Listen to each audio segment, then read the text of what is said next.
প্রিয় রাসূল সাল্লাল্লাহু আলাইহি ওয়াসাল্লামের প্রচার করা এই দিন, এই কোরআন, এই শরীয়তের ধারাবাহিকতা নিয়ে আমরা বাংলার মানুষ যাদের কাছ থেকে আমরা ইসলাম পেয়েছি, পশ্চিম বাংলায় কোনো নবী কলমা প্রচার করতে আসেননি, নবীর কোনো সাহাবীও প্রচার করতে আসেননি, পশ্চিম বাংলাতে কোনো তাবিঈও কলমা প্রচার করতে আসেননি। পশ্চিম বাংলায় কলমা প্রচার করতে এসেছিলেন হাড়োয়ার পীর সৈয়দ আব্বাস আলী গাজী রহমাতুল্লাহ আলাইহির মতো মানুষ, হযরত হাসান বাগদাদি হাসনাবাদের হরিপুরে যার মাজার, এনাদের মতো মানুষ, বসিরহাটের ওই শাহ ওলি শাহ মিয়া দরগা রোডের পাশে যারা শুয়ে আছে, এনাদের মতো মানুষ 700-800 বছর আগে আমাদের এই দেশে কলমার বাণী তারা প্রচার করেছিলেন। আর আমাদের পূর্বপুরুষেরা তাদের কাছেই দ্বীন ও ঈমানের এই রুহানি শক্তি পাওয়ার জন্য কলমা স্বীকার করেছিলেন। তারপরে যখন ফুরফুরা পীর সাহেব কেবলা এলেন, তিনি এবার সেই কলমাটাকে ভেঙে চুরে সুন্দর করে আমাদেরকে বোঝাবার চেষ্টা করলেন। মাশাআল্লাহ, আসেন এসো। তিনি সুন্দর করে সেই কলমার উপরে কিভাবে আমল করতে হবে তা তিনি আমাদেরকে শেখালেন। আমাদের পূর্বপুরুষ, আমাদের দাদুরা, তা আমার দাদু না, আমার দাদু তো নিমাই চাঁদ, সে আপনার দাদুরা হয়তো ভালো লোক চলে গিয়েছে, আমার দাদু যায়নি। তা সেইভাবে আমরা সেই সিলসিলা, সেই নীতি, সেই আদর্শের উপরে ধীরে ধীরে ধীরে ধীরে বেড়ে উঠেছি। বেশ ভালো। এখন ফুরফুরা পীর সাহেব কেবলার ওসিয়াতের একটা জায়গায় উনি লিখেছেন, পীর খানদানেই যে পীর হবে এমন কথা, এমন কথা শরীয়তে নেই। উনি এই কথাটাই ব্যবহার করেছেন, পীর খানদানেই যে পীর হবে এমন কথা শরীয়তে নেই। যিনি শরিয়ত, তরিকাত, হাকিকাত এবং মারিফাতে কামালাত হাসিল করতে পারবেন তিনি পীর হওয়ার যোগ্য ব্যক্তি। জোরে সোরে বলুন সুবহানাল্লাহ।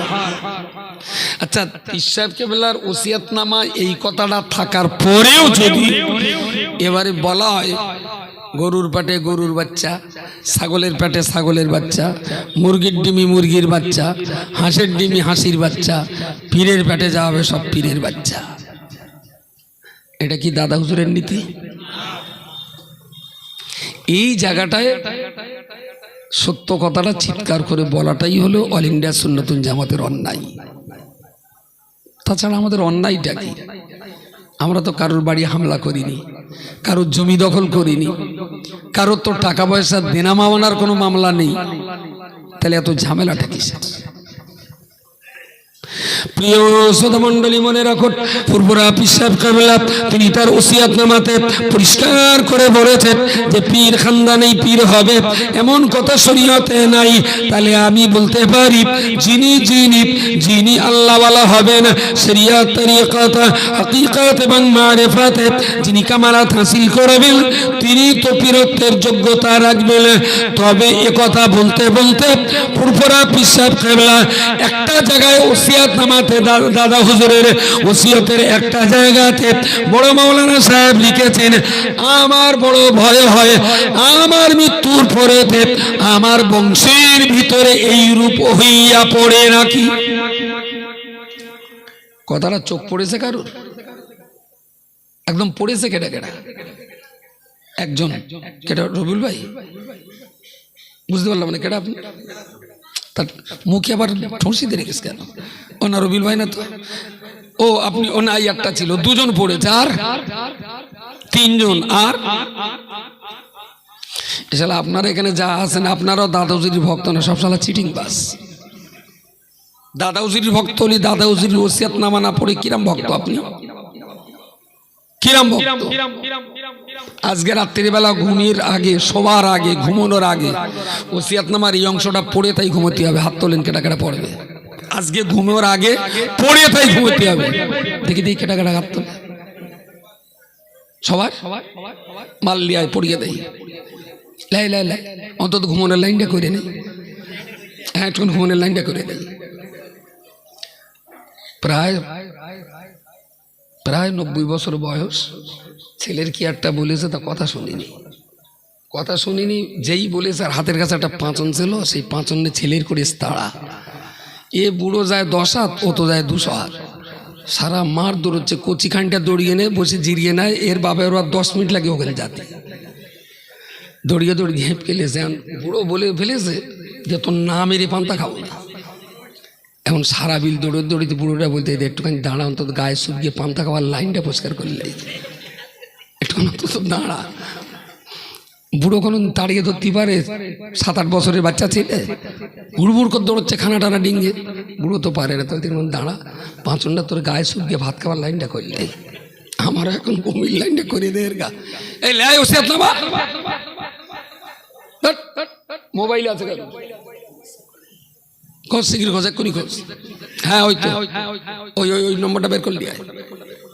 তাহলে শরীয়তের দৃষ্টিতে কলমা পড়ে মুসলমান হতে যদি নবীর বংশের প্রয়োজন না হয়, তাহলে তরিকতের সবক পালনের ক্ষেত্রে রক্তের দরকারটা কেন? এটা কি মাল মারার ধান্দা? অল ইন্ডিয়া সুন্নাতুল জামাত এই ধান্দার ভাঁড় ফুটো করে দিয়েছে, যার জন্যই সংগঠনের উপরে এত রাগারাগি, এত অস্বস্তি, এত কিছু। এটা তো ওই না, 16 নম্বর তো টাকা নেওয়ার ব্যাপার। আর ওই বাহ, তারপরে ওয়াজ নসিহত আল্লাহর রাস্তায় কিছু দিলে যে স্থানে থাকবেন। অনেক স্থানে দেখা যায়, 25 নম্বর, অনেক স্থানে দেখা যায় পীরের ছেলে কিছু জানুক বা না জানুক পীর সাজিয়া বসে ও মুরিদ করিতে থাকে। অন্য কোনো ভালো পীরের নিকট সাধারণকে যাইতে নিষেধ করে। আমার ভয় হয় আমার মৃত্যুর পর আমার পুত্রদের মধ্যে এইরূপ হইয়া পড়ে নাকি। অতএব আমার পুত্রদের মধ্যে যাহারা শরীয়ত মোতাবেক আমল করিবে ও চলিবে এবং তালিম শিক্ষা দিবে, তাহাদের অনুসরণ করিবেন। মিটলো? ঘুমরের লাইন খানটা ক্লিয়ার হয়েছে। আর একটুখানি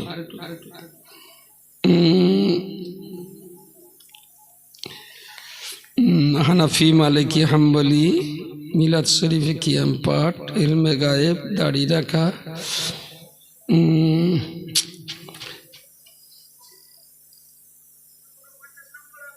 49। বাহ, আল্লাহ তোমার হাত দারাজ করুক। জি, থ্যাংক ইউ। কেটা বলেছে এটা?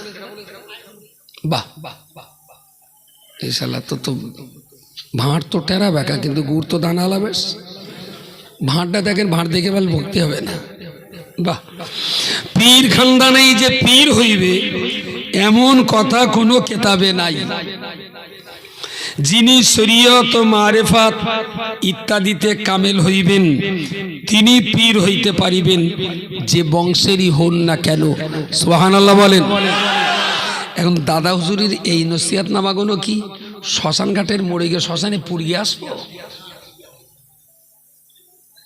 তাহলে এই ওসিয়তের উপরে চলতে যেই তো আমাদের এই কান চুলকনি, পিঠ চুলকনি, ভাষা চুলকনি,